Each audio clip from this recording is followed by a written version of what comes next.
Okay, hi everyone. So welcome to the post-election Obstruction Bundle Zooming seminar. Today we have Jacob Rooney of the Simon Center, and he's going to be telling us about Cobordism maps and embedded contact homology. Thanks, Joe. Happy to be giving a talk. Okay, so yeah, we're going to be talking about Cobordism maps in ECH. So let's just, since it's been an eventful week or two since we last met, let's go back over the settings that we're in. So I think my brain is still a little bit fried from what's been going on.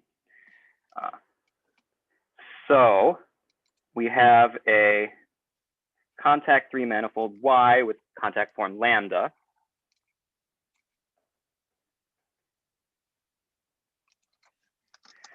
Okay. And this contact form gives us a Rabe vector field.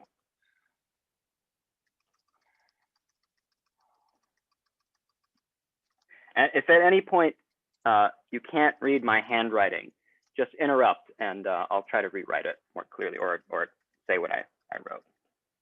Okay. All right. And the Rabe vector field gives us a chain complex.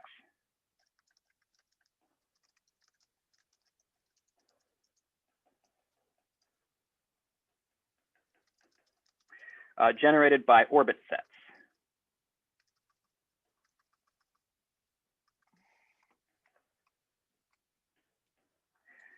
Which we'll write as, say, alpha I mi, where the alpha i's are embedded closed periodic orbits of the Rabe vector field with certain restrictions.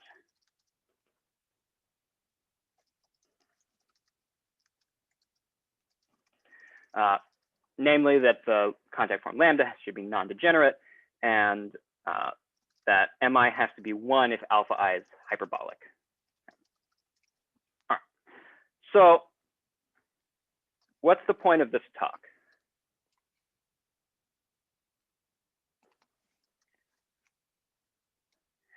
So the point of this talk is given two contact 3 manifolds and an exact symplectic cobordism between them, we want to define chain maps on this, on the chain between the chain complexes for y plus and y minus by counting holomorphic curves. Okay, so first off, what's an exact symplectic cobordism?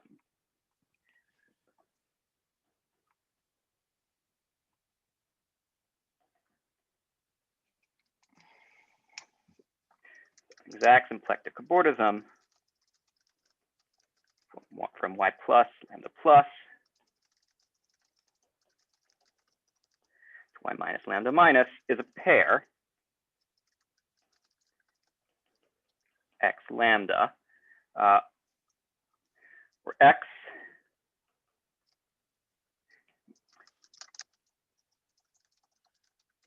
is a 4 manifold whose boundary is y plus minus y minus. And lambda is a 1-for-1 x, so that restricts to lambda plus and lambda minus near the boundary pieces, and thus the d lambda is symplectic, a symplectic form for x.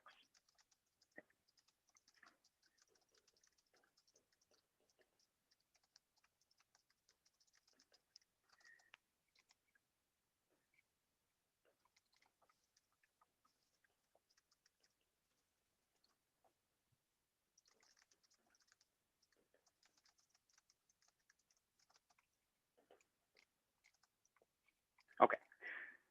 All right. And typically, if I draw one of these cobordisms, I'll give it kind of squiggly lines. So we've got y plus lambda plus on top, y minus lambda minus on the bottom, and this is x lambda in between. Okay. All right. So let's assume that we've picked appropriate almost complex structures on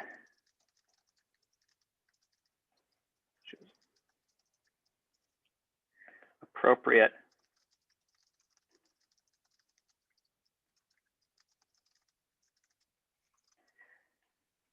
complex structures, let's call them J plus minus on symplectizations of Y plus minus, and J on X such that when we restrict, what's that, J, let's say, is J plus minus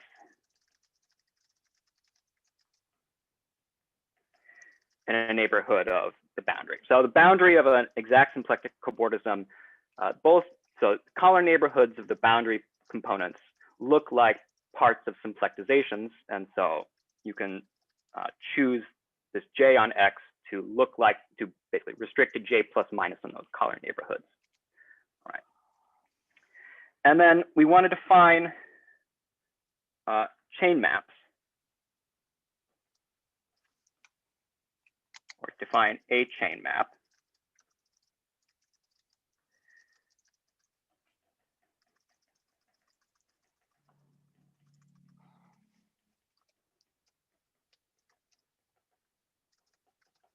By counting holomorphic curves.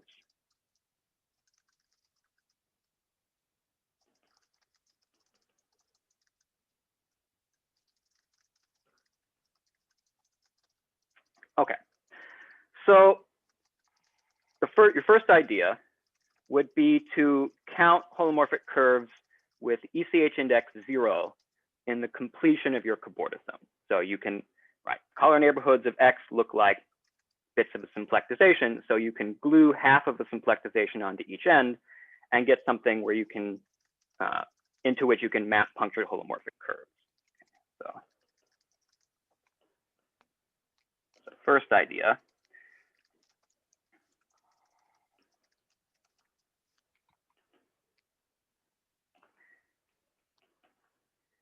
So let's go back and edit this a little bit. Let's call this map phi. So try to define phi by summing over orbit sets beta, some coefficient times beta, where this coefficient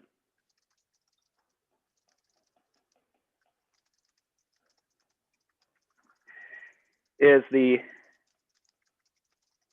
and so I'm going to work over Z mod 2 so that I don't have to talk about orientations.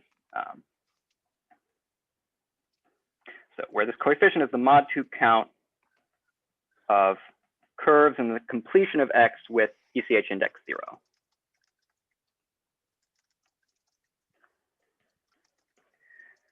Okay. So this is kind of a natural first thing to try. And the problem is that it doesn't work. Okay, so the problem.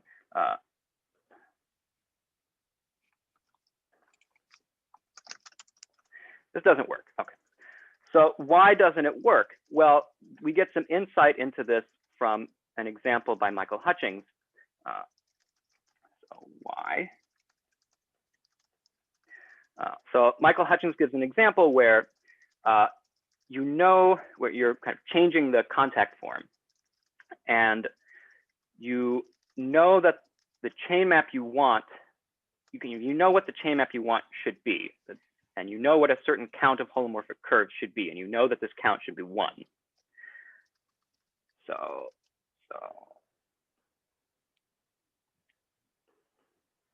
example due to Hutchings.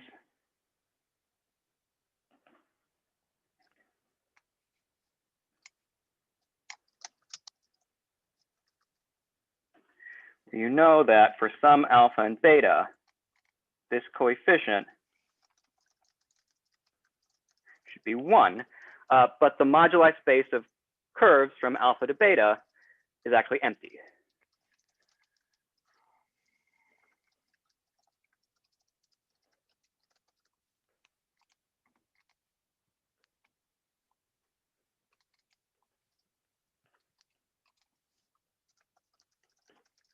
Okay. So obviously this presents somewhat of a problem, right? You want to count curves, and you know that this count should be 1, but then there are no curves to count. So what do you do? Well, there may not be curves that go directly from alpha to beta, but there are curves let's say a broken curve. There is a broken curve that goes from alpha to beta through some intermediate orbit set. Okay, and if you count that, then you get a count of 1.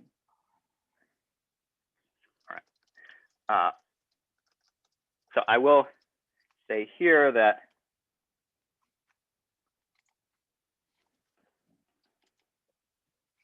Hutchings and Taubes do define cobordism maps on ECH, going through their isomorphism with Seberg-Witten-Fleer cohomology.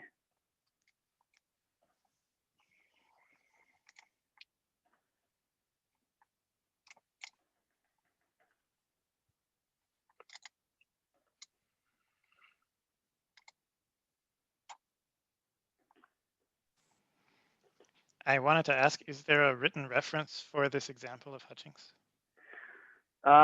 So he has it's in one of the blog posts. I can't remember which one. And then there's also a reference to it in his notes. Yeah. I think the blog post has more details.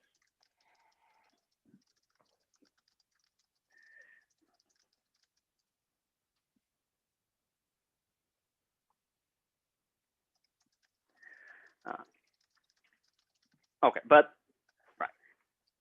If you go through the isomorphism with Seberg-Witten theory, right, you're not counting holomorphic curves. And so we want to define chain maps that count holomorphic curves.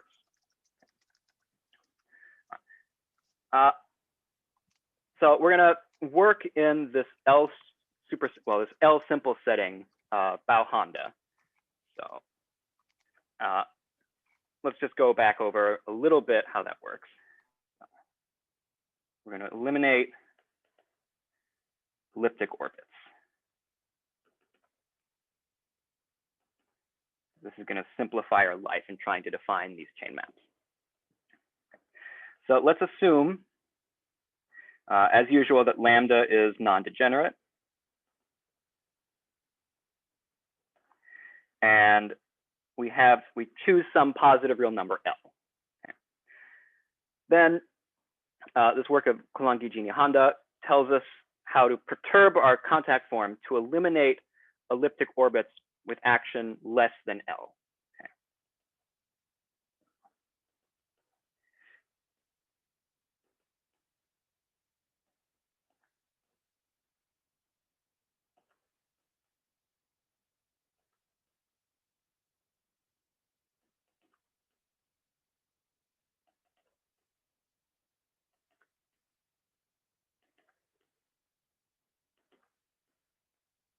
Okay.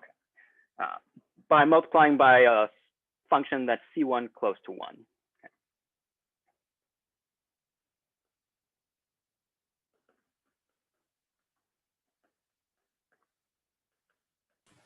Are you sure the map is C close to 1?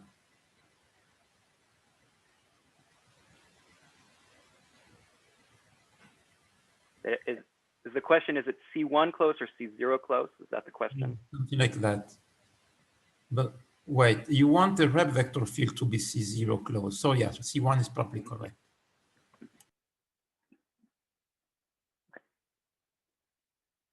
Okay. All right, so then we're going to work with a filtered version of ECH. Right, so then we can define a filtered chain complex.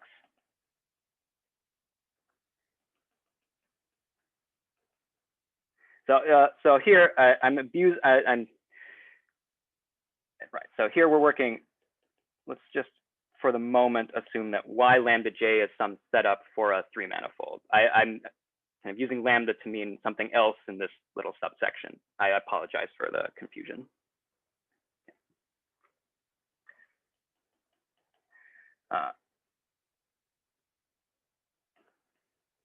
And so this filter chain complex is generated by, or filtered ECH is generated by orbit sets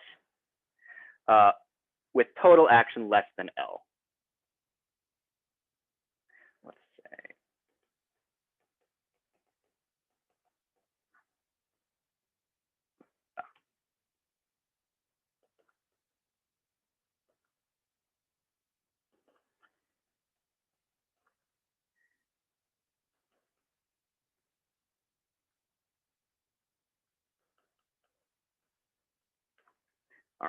And the ECH differential decreases total action, so this is perfectly fine. Okay. So how do you relate this back to the original ECH for Y? Well, so you take an increasing sequence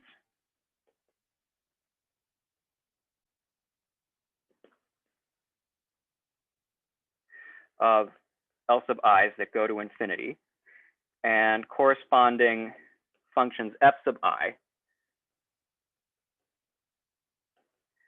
such that we say call lambda sub I f sub I times lambda. This guy has no elliptic orbits of action less than L sub I.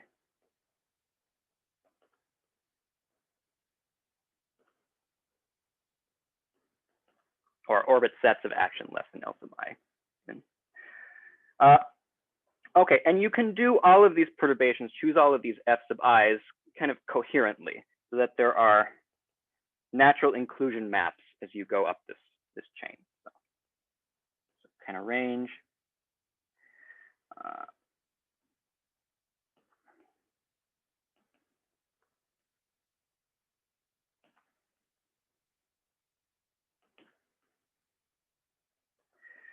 So there are natural inclusion maps from the I level to the I plus first level.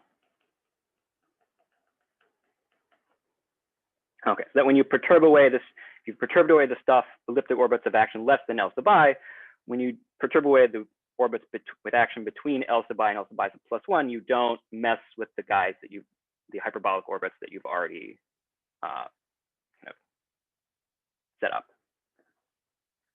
Okay, and then here theorem due to Hutchings says there is a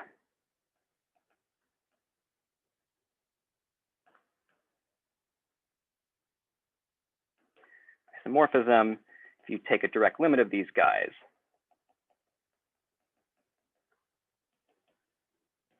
You recover the original ECH.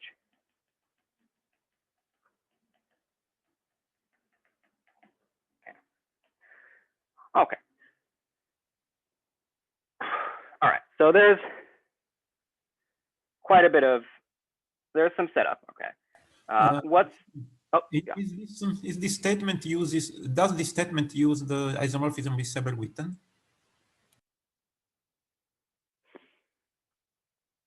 Oh, does the proof of this use the isomorphism with Seibel-Witten?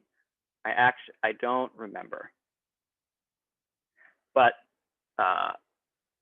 I'm implicitly using the isomorphism anyway. By assuming that all of these perturbations don't change ECH, that ECH is invariant under doing all of these perturbations, the contact form. Yeah, so I'm implicitly assuming the isomorphism, using the isomorphism anyway.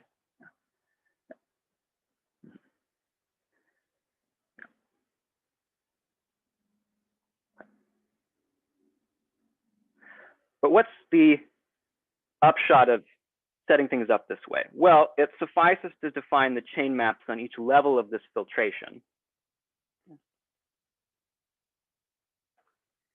So let's say upshot.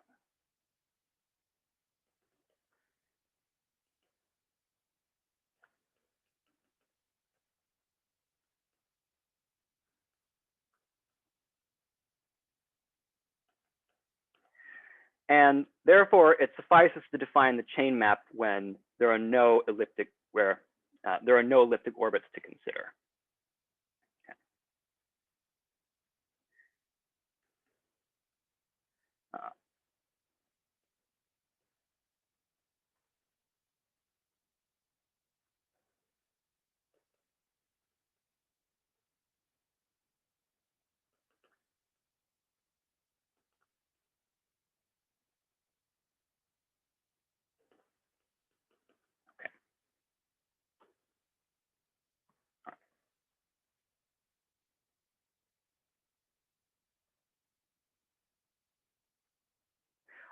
so we've done some technical magic to reduce the case where there are only hyperbolic orbits.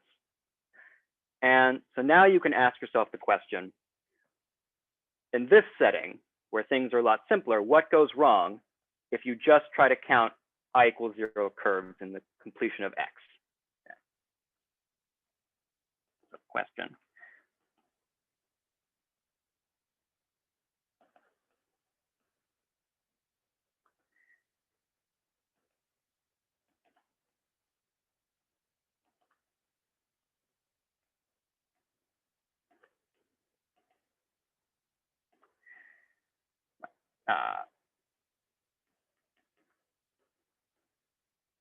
I'll just write C as before, okay, by counting I equals 0 curves. Okay, well, let's take a look at it. So we would need to show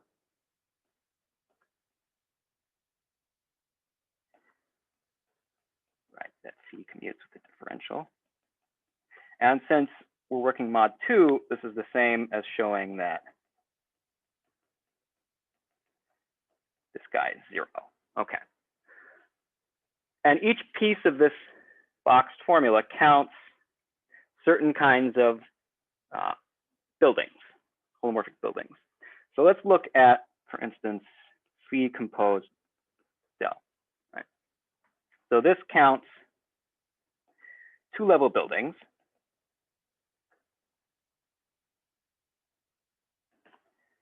That look like the following.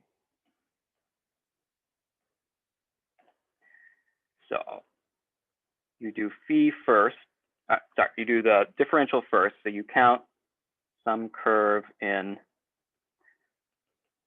r cross y plus I equals 1.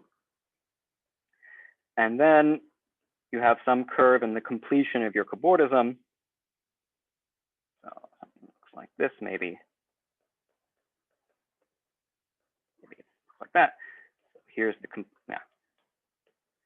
here's the completion of the Cobordism, and you count something with I equals 0. All right, and this contributes to the differential. This contributes to phi. And then the whole thing contributes to phi composed with the differential. And then del composed phi counts similar buildings just stacked in the opposite order. Right. Okay, so you look at this and you say these are endpoints. These buildings are endpoints of the S of t compactification of a moduli space of index 1 curves in X hat in the completion.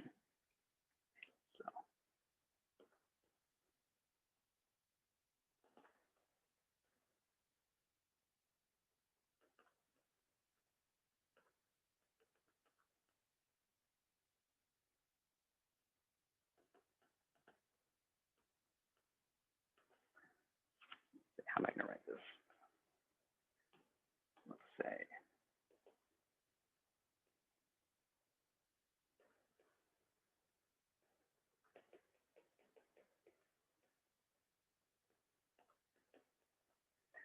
Okay. So if all of the endpoints of this moduli space look like this building or that guy stacked in the opposite order, then we win, right? Then this equation is true and C is a chain map. Okay, so because I'm giving this talk, we all know that this is not the case, right? So there's bad news. So there are bad endpoints of the compactification that don't look like this picture.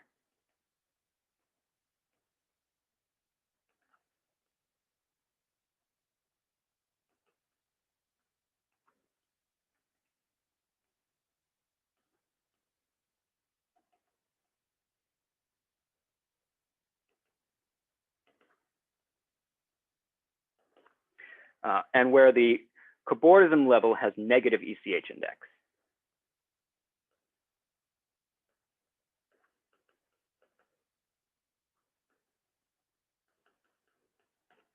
Okay, so that's the bad news. There is some good news, though. We can actually classify what these bad endpoints look like. And we'll see that we can continue the moduli space of I=1 curves past these bad endpoints by gluing in another curve with obstruction bundle gluing. So good news.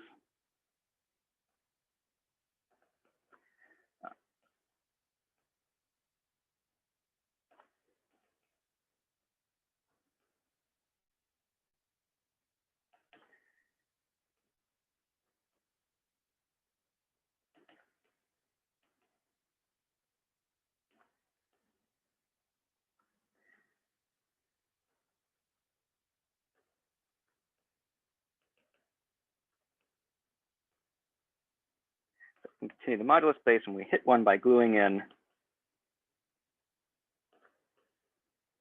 another curve. Okay.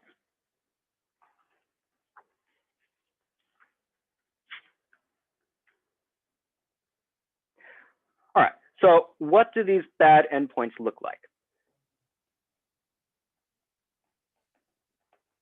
All right, so bad endpoints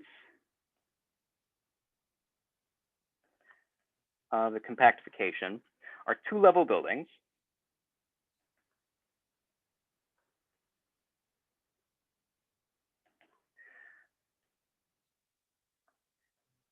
where the cobordism level contains an unbranched, disconnected cover of an embedded holomorphic plane, who's positive with a positive end at a negative hyperbolic orbit. So essentially, it contains just several copies of some embedded plane.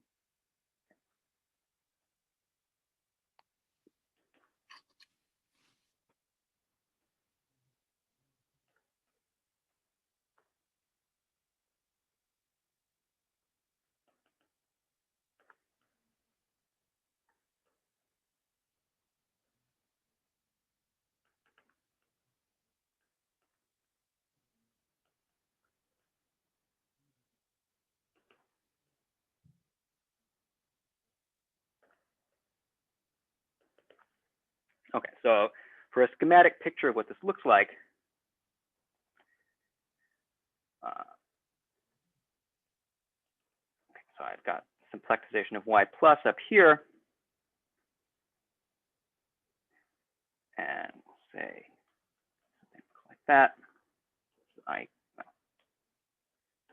Get back to that.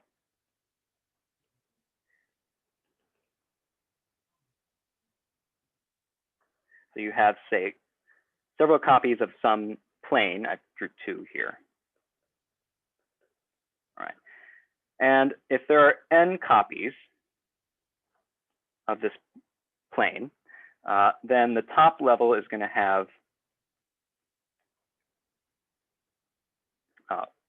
ECH index 1 plus n choose 2, and the cobordism level is going to have ECH index negative n choose 2. Now there is some silver lining to this. The Fredholm index still breaks as you would expect. It's just the ECH index that's not cooperating. Sir, is the other component in the cobordism level still embedded, or it could be anything? Yeah. It's still going to be embedded. And there's yet another silver lining to it. The cobordism level is still actually transversely cut out. So it looks like it's kind of misbehaving horribly, but it's actually not so bad. And so now you look at this and you say, okay, well, why is the Fredholm index of the top part greater than 1?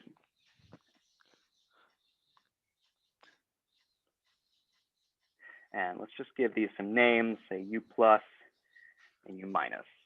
Why is the ECH index of U plus bigger than 1?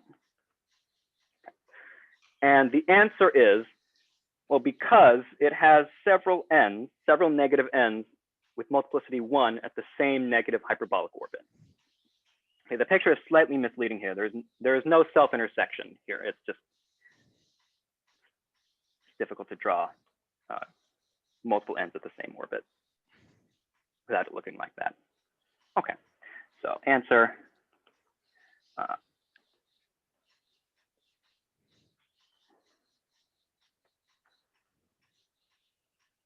curve has many negative ends. Multiplicity 1.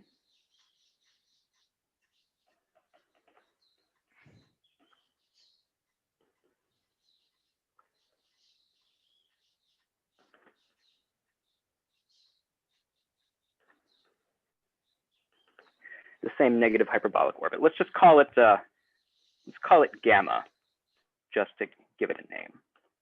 So this guy is gamma. That guy. All right. Okay. Yeah. Just quickly, because you might be moving on.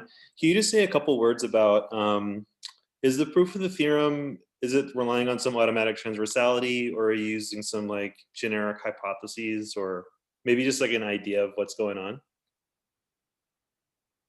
in the proof? So in the proof of kind of the whole thing? Or just like the theorem you just did? So this, this proposition. guy. Yeah, sorry. This proposition, okay, this guy. It relies on an ECH index inequality for multiple covers due to Hutchings. So I think you can find it in his notes where he talks about, I think the subsection is called like the problem with multiple covers, something like that. So that's kind of the primary driver of how you do this. And then the fact that there are no elliptic orbits kind of makes all of the kind of difficulties go away. And you're just kind of left with this picture. Quick question. So how do you know there's no intermediate level with covers of trivial cylinders? So because there are no elliptic orbits, right? So because all the orbits are hyperbolic, any branched cover of a trivial cylinder with non-empty, with at least one branch point has positive Fredholm index. Okay. And so, right. So when we look at this moduli space of curves, right, these curves are all going to have Fredholm index 1. And, okay. No, yeah, this is a good question. So remember back to Urkow's talk. When you're in this setting with all hyperbolic orbits, you're not going to see curves with negative Fredholm index, even when you have multiple covers, because of, so recall,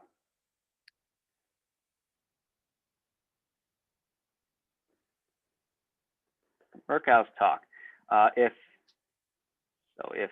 let's say U is a K-fold branched cover, I can spell,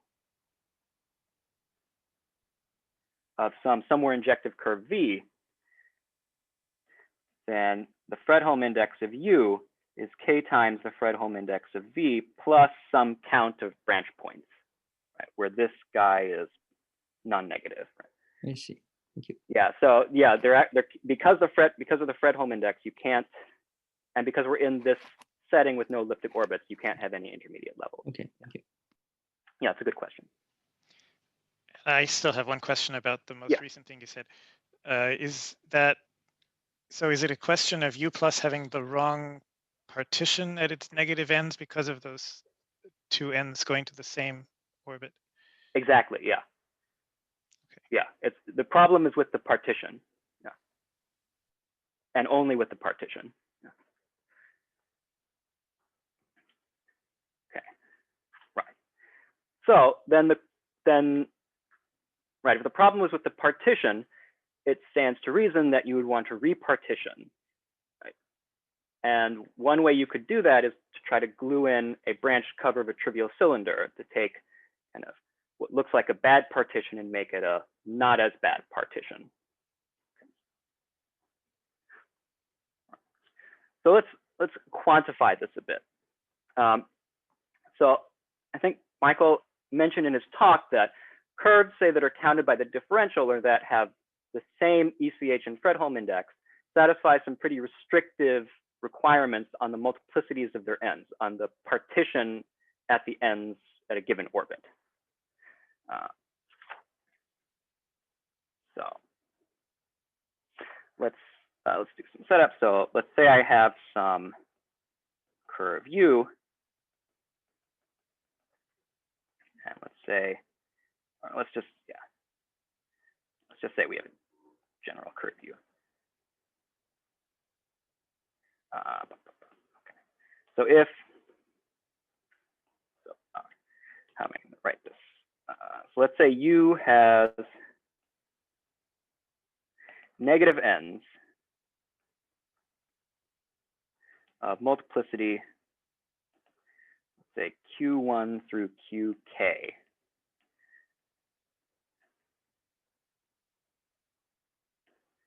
At a negative hyperbolic orbit gamma. Okay.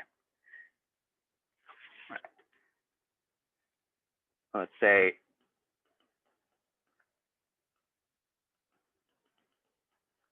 say M is a total multiplicity.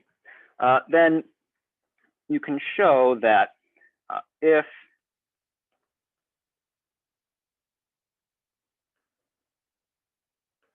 U is somewhere injective,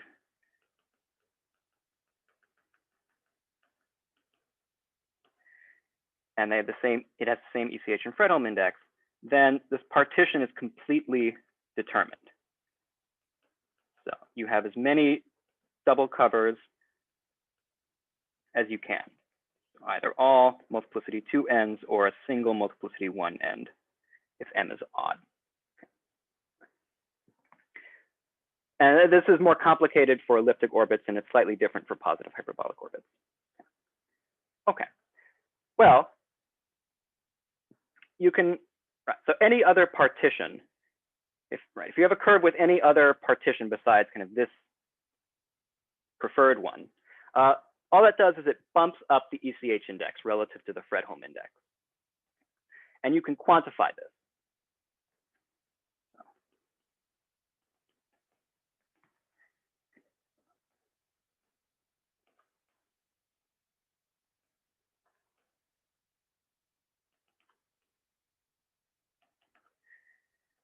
So if there are no elliptic orbits, then, and U is somewhere injective,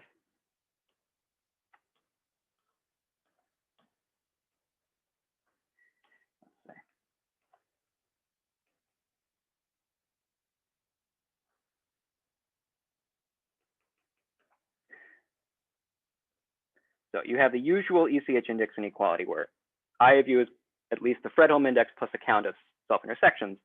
And then you can add on a count or a contribution from having kind of a non-optimal partition at your ends. So this is always non-negative. And yeah, so this capital delta of U just measures how far the partition of the ends of U is from this optimal partition here. Okay.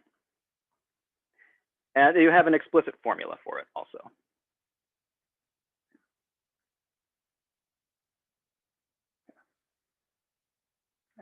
And if you have Fredholm index 1 curve and you have a generic J, let's say J plus is generic, inequality holds. Okay. All right. So we can quantify how bad a partition is. So we can go back and look at this partition that's all multiplicity 1s here. And you can compute that that's actually the worst possible partition from the standpoint of the ECH index versus the Fredholm index. Okay. So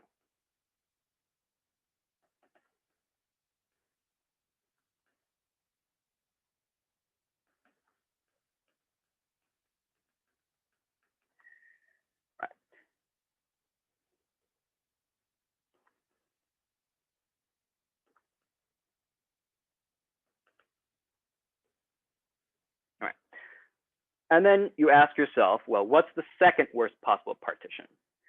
And it turns out that this is also easy to show. Second worst is either all 1s and 1 multiplicity 3 orbit, say, if you have at least 3 of these ends, 3 copies of this plane, or just 2, if you have a double cover of a plane. Okay. All right, so now we have the idea of gluing in a branch cover of a cylinder to repartition these ends. And we know, and we at least have an idea of a partition we can try. The first partition you would want to try. So kind of have this fully formed idea.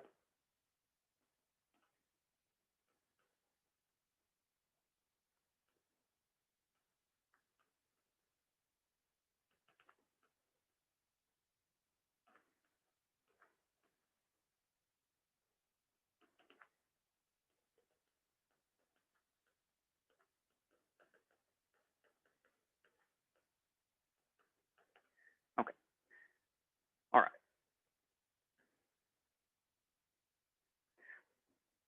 And then it's not hard to see which branch covers you want to glue in or try to glue in. So if you have at least 3 copies of the plane, you're going to be gluing in something that looks like this. Let's do an example. So where you have, say, n ends with multiplicity, positive ends with multiplicity 1.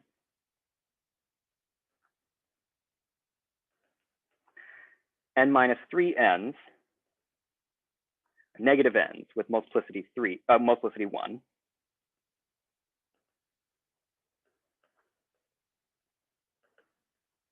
And then 1 negative end with multiplicity 3. And genus 0.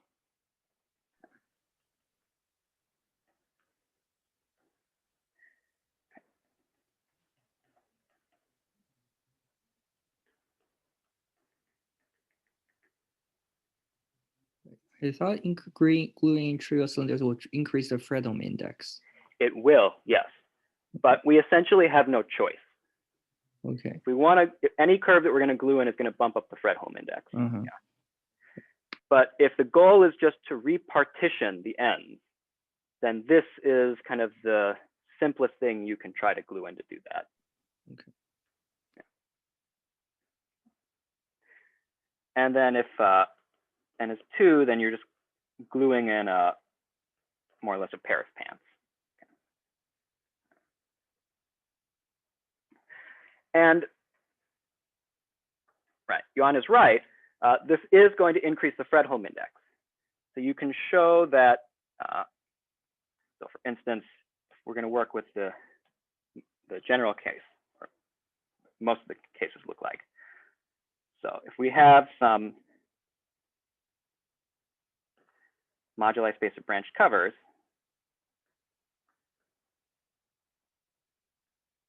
which I'll call M sub n, you see that this dimension is 2n minus 4. The real dimension is 2n minus 4.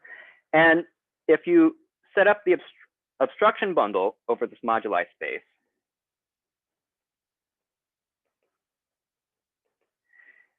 the rank is half the dimension of the moduli space, right? In Michael's talk, it ended up being that the rank of the obstruction bundle was equal to the dimension of the moduli space.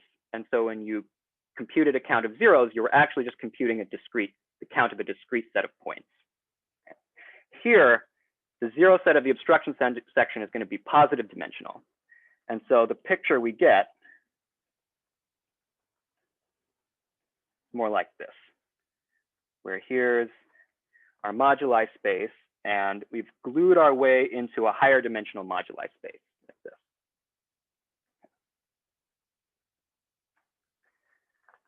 Okay, so that looks a little concerning. But we go back to Urkow's talk. There is an evaluation map in this L-simple setting.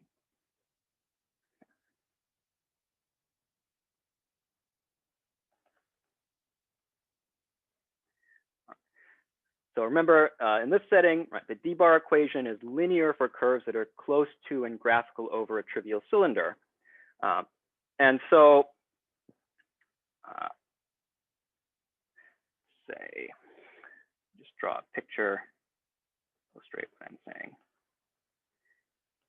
So if we have some curve that looks like this,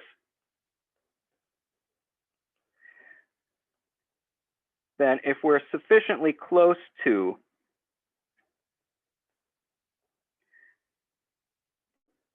trivial, let's say if we're sufficiently far out in one of the ends to where our curve looks graphical over a trivial cylinder, we choose cylindrical coordinates near this puncture.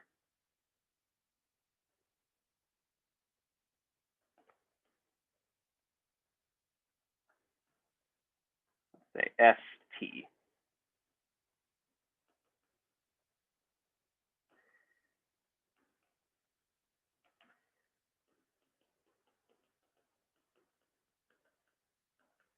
Right, we write this as a graph over the trivial cylinder. Then eta, this function eta, has a Fourier type expansion. Right, where the CIs are real constants, the FIs are eigenvectors of this asymptotic operator that we talked about, and the lambdas are the corresponding eigenfunction, eigenvalues. Right? And then, right, we can, since these CIs are constants, we can just pick out, say, the first k of them, and we get what we can call an order k evaluation map.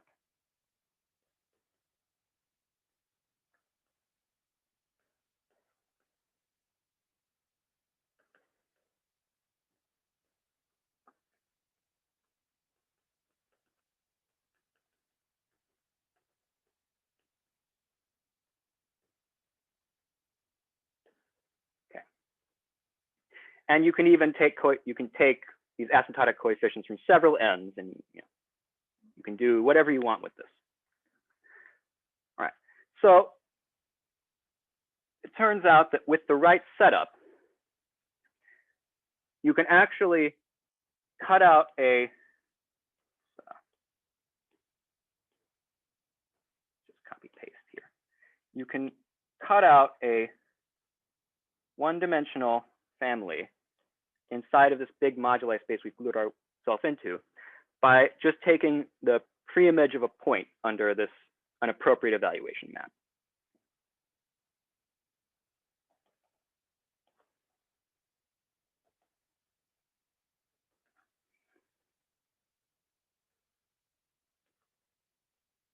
Okay.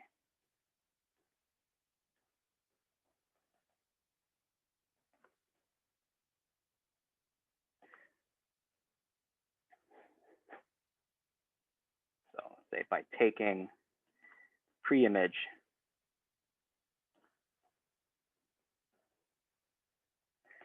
of some point C in, say, R2n minus 2. Okay. And then, right, what do you want to do after you've done this?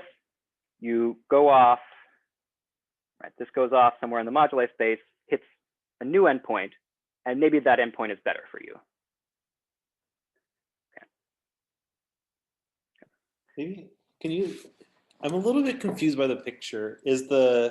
So like when we get to the block part, is that like the fibers of that thing are the fibers of the co-kernel bundle? So think of this, so the block part you think of as kind of this higher dimensional moduli, the end of this higher dimensional moduli space that you've glued yourself into. Can I think I have the same question because I've lost sight of what we're actually trying to do. What are the objects that are, I mean, what is a point in the black region in this picture? What do these consist of? It's a curve. It is an embedded J-holomorphic curve in R cross Y plus with Fredholm index 1 plus n choose 2 and ECH index 1 plus n choose 2. Or no. So it's so with a second worst partition at the negative ends. Right. So it's not going to be n choose 2. It's now I'm not going to be able to remember it, but 1 plus something. Yeah, higher.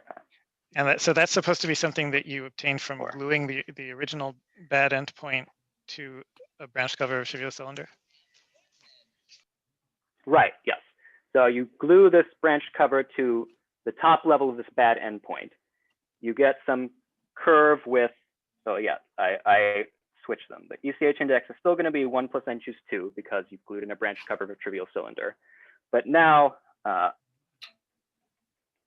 the Fredholm index is going to be 2n minus 3. You've glued in this branch cover with Fredholm index 2n minus 4. And so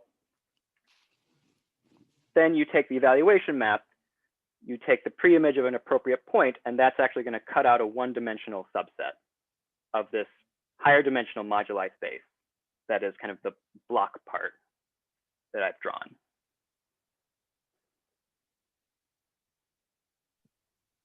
And the R2n minus 2 is the domain of the, or sorry, is the target of the evaluation map? That's like the space of Fourier coefficients? Right. So what I end up doing is you look at the negative ends you get by gluing in this branched cover, and you just take the leading 2 coefficients from every negative end. Kind of the leading eigenspace, you take the coefficients from those eigenfunctions, and you put them all together, and you get, that's the evaluation map that you take. You can probably do any reasonable evaluation map should get you the same thing, but this was the easiest one to do.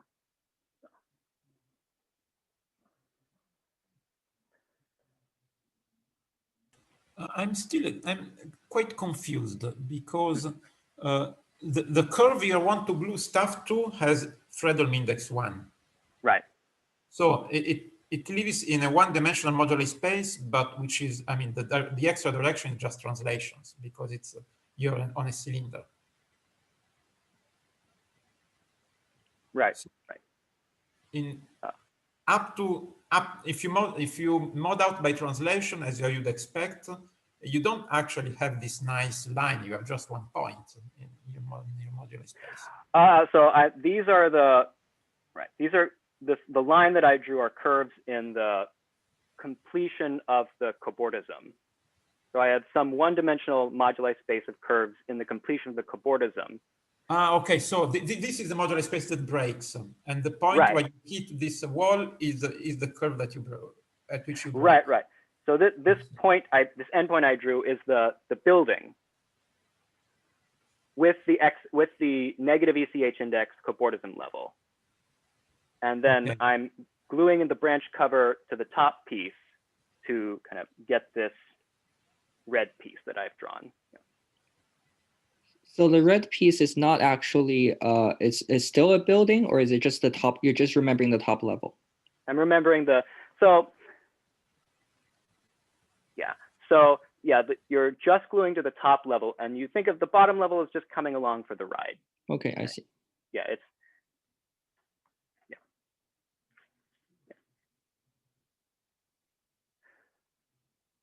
Okay. So what's something bad that can happen here? Well, something potentially bad that could happen is you glue in, and instead of going off into the moduli space, this one-dimensional subset you cut out just goes back on itself to some other bad endpoint of your original moduli space in the completion, the Cobordism. Okay. Well, you have to check that can't happen. So. Why is that bad? Because I want to get something new. I want to get so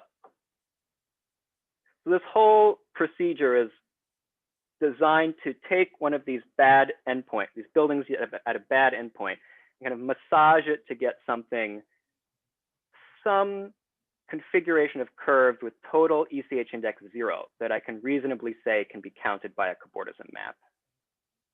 Yes, but imagine you only have bad points. I mean, that means that you have an even number of bad points, and when you count, they give 0. So it's not so bad after all. Right. Right, but it's also possible that I have just one bad point, and then this. Yes, you want to avoid counting the parity of the bad points because you don't have any control over how many they are, right? Right. Okay. Right. Yeah. Well, and each bad configuration glues exactly once, so you can't even say that they cancel out with various ways of gluing them. Yeah.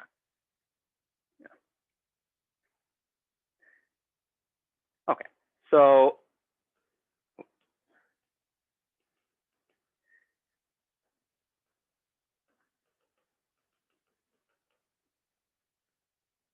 let's say U plus is a simplexization level.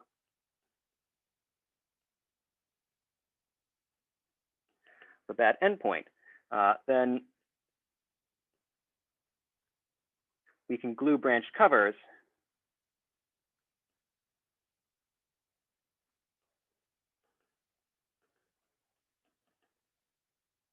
and cut out a one-dimensional family as above. So that the count of gluings mod 2 is 1.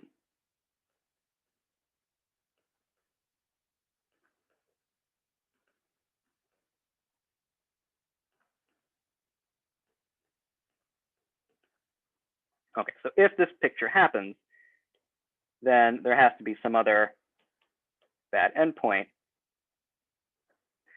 And when you cut, and in one-dimensional family, you've cut out that doesn't double back to a fourth bad endpoint, or there has to be at least one bad endpoint so that when you cut out this family, you go off into the moduli space, bigger moduli space, and you eventually will break at something new, something different.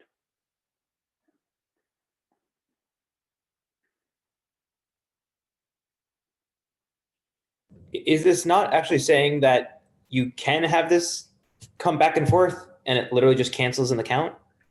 Right, I'm saying that, yeah, so it can go back and forth and cancel, but at least, right, one mod 2 of these does not do that. Right.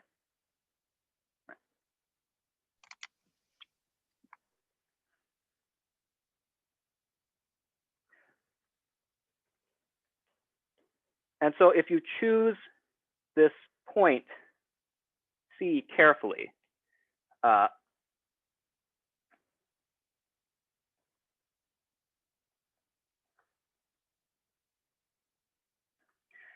you can ensure that all of the new endpoints that you get that are not just gluing in one of these branched covers that we've talked about.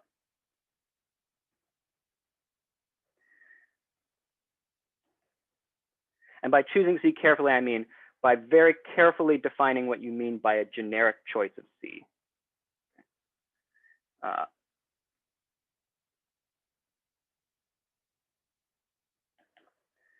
You can ensure that all of these new endpoints are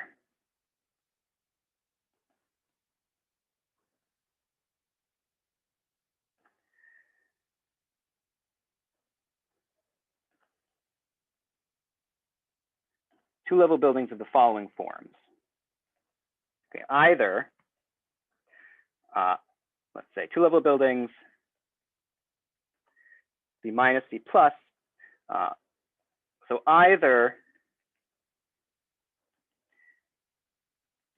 the top level, B plus, is something that you want, that is counted by the differential.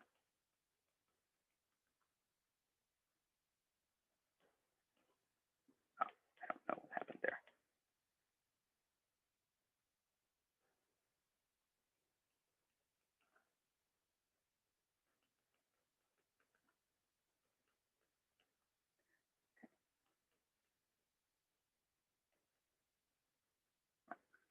Or basically the opposite happens.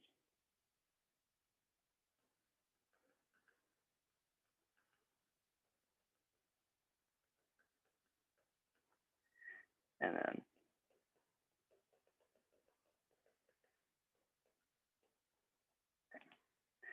And in both cases,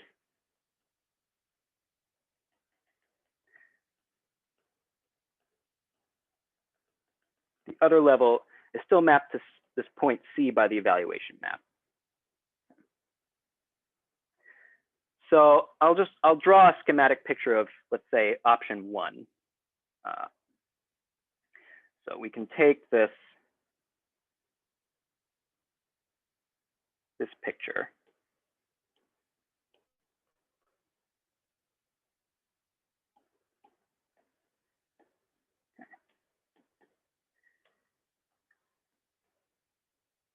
You take the top level, you glue in a branched cover, then you get something maybe that looks like this.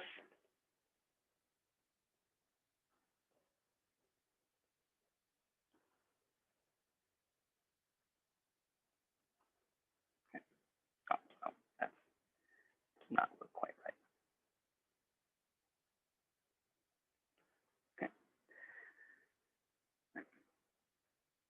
And then you cut out your one-dimensional family, and this ends up breaking into something that looks like this.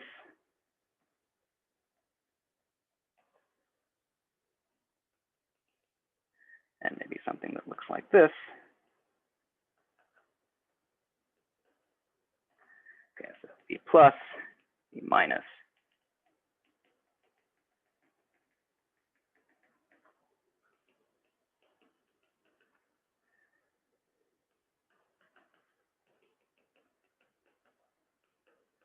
Something like this. Okay. And this bottom level here just kind of goes along for the ride as you do this. That's just kind of sitting there underneath the whole time. All right. So what is the point of this? What do you get at the end of this? Well, if I look at both of these, this guy has ECH index and choose 2. This guy has ECH index minus and choose 2. So I group these together.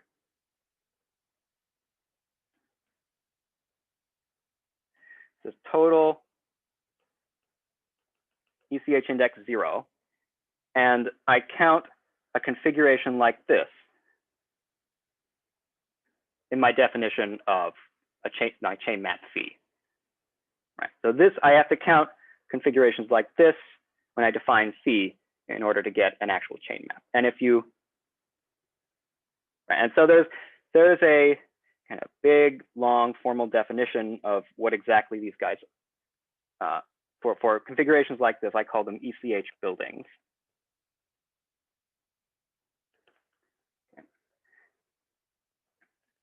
But if you count I equals 0 curves in the completion of your cobordism plus these ECH buildings, then you do get a chain map, more or less by construction. So it doesn't matter at this point that you can't actually glue those two curves to each other, right? Right. They don't have matching partitions at the matching ends. No, they don't. Yeah, okay. But I'm not gluing them. I'm just, yeah. Right. Okay.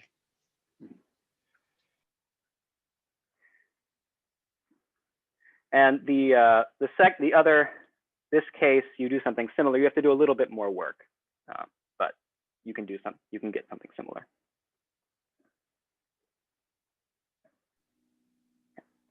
And so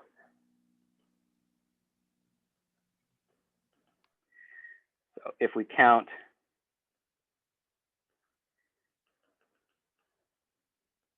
I equals 0 curves in the completion and ECH buildings, then we get a chain map. And moreover, these are really the chain maps that you are looking for. So there's a hat version of ECH, and if you look at kind of the Kulangi-Gini-Honda isomorphism between So yeah, Kolanga-Ginyahana give a reformulation of the hat version of Heegard-Fleur homology that's adapted to an open book decomposition, as well as a formulation of a hat version of embedded contact homology and an isomorphism, a chain map that induces an isomorphism between them. And if you compare kind of the analogous chain maps in that setting on ECH with the usual chain maps on HF hat, then for certain cobordisms, these are, I can show that for certain cobordisms, say like if you do Legendrian surgery on a Legendrian knot, then these are the same as the chain maps in HF hat. On the nose, same. So these are actually the chain maps that you're looking for.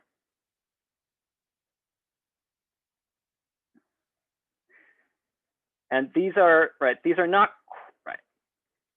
So just going back to what Chris pointed out, right, these are somewhat different from what you would expect to count in these chain maps, where you kind of expect to count broken holomorphic curves where the partitions of the ends match up. But yeah, you kind of have to count, at least doing it this way, you have to count these ECH buildings where the partitions of V minus and I think I call this U minus don't match up. But okay, I think that's everything that I wanted to say. So thank you all for listening. Thanks, Jacob. Let's thank Jacob.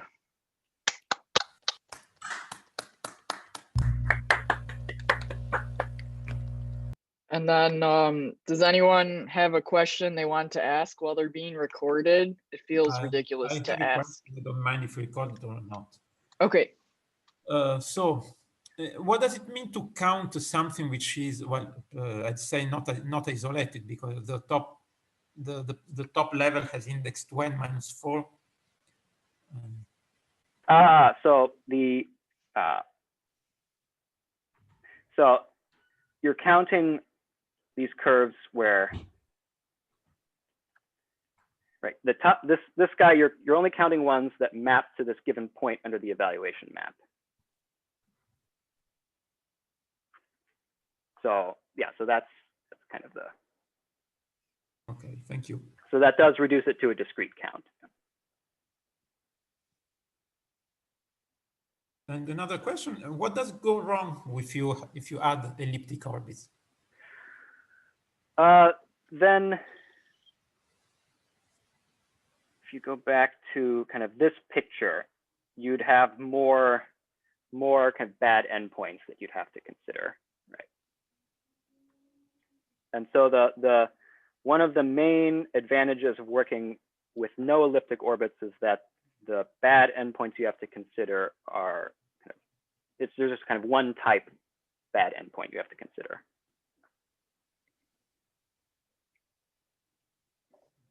But the case where when you have elliptic orbit is more work, or it's or there are, I mean, there are more cases to consider, but it's going to be the same, or it's actually more complicated. So I can't say for sure because I haven't looked into it very much, but I expect you'd have to use some stronger kind of transversality, some of the stronger Bauhonda transversality results to, I think you'd have more transversality issues. Yeah, the index calculations would just get horrific in a cobordism. If you have elliptic orbits, you have like no control over the index. In a cobordism, you have control in a symplectization, but not in a cobordism. So I would put like a 50% bet on it being intractable with like current methods. Yeah, this is really the this is the all-star of this setting, this Fredholm index formula. Yeah. So in your situation, the only obstruction bundle gluing you had to do involved moduli spaces of branched covers over trivial cylinders, again, the same as Hutchings-Taubes, right? And I I know from just from conversations with people who thought more about the general case of this that you need more obstruction bundles than that. It's not just covers of trivial cylinders. Yeah, because you could have covers of like positive index cylinders or index 0 cylinders that then have negative index, and then how do you count for those? Those aren't trivial cylinders. They're iterates of curves and cobordism. So right. I mean, in some of those cases, I at least know how to prove that the obstruction bundle is well defined. So I would be astonished if it's not doable, but it sounds like hard work. yeah. Well, that's good to know that you can prove that the obstruction bundle is doable in those cases, or definable. Well, right. So that's step 0 of the problem. What about what happens if what about showing that your chain map agrees with the Hutchings-Taubes chain map? I mean, you were talking about, if I understood correctly, you were talking about some specific examples, but is there some sort of Seiberg-Witten equals Gromov kind of calculations one could do to show that your chain map agrees with what Hutchings and Taubes get with Seiberg-Witten theory? Probably. I haven't looked into the Seiberg-Witten side of it. I'm more familiar with Heegard-Floer homology. But yeah, that's something to look into. I guess as a student of Co, we can accept that you are more familiar with Heegard-Floer than with Seiberg-Witten.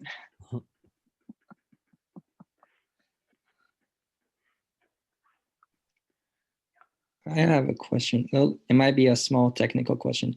So when you connected the lower dimensional moduli space to the higher dimensional moduli space, you had to say something like the higher moduli space is like a topological manifold, right? Otherwise, you would have curves with multiple ends in just a generic topological space with bad boundary.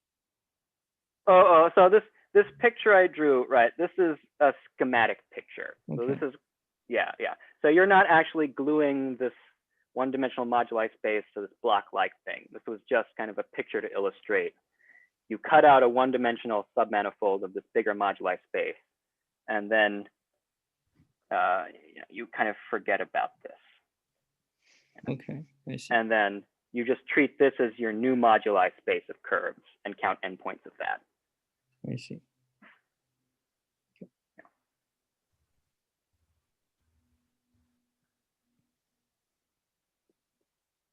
Other questions?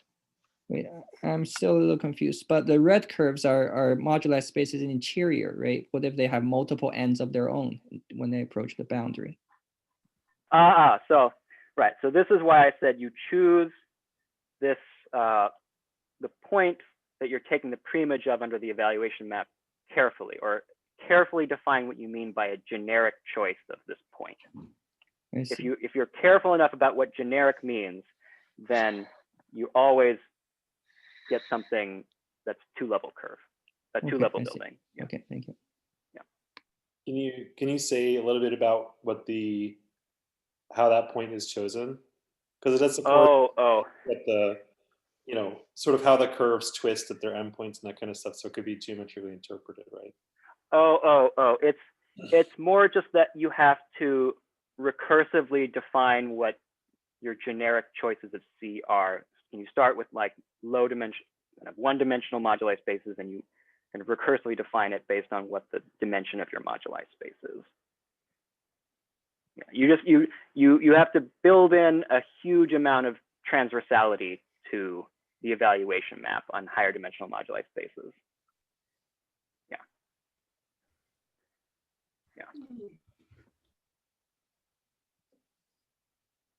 I'd also be very interested in, maybe this could be a recording on or off thing, because I guess I'd ask you to say some things which may or may not be like pretty speculative.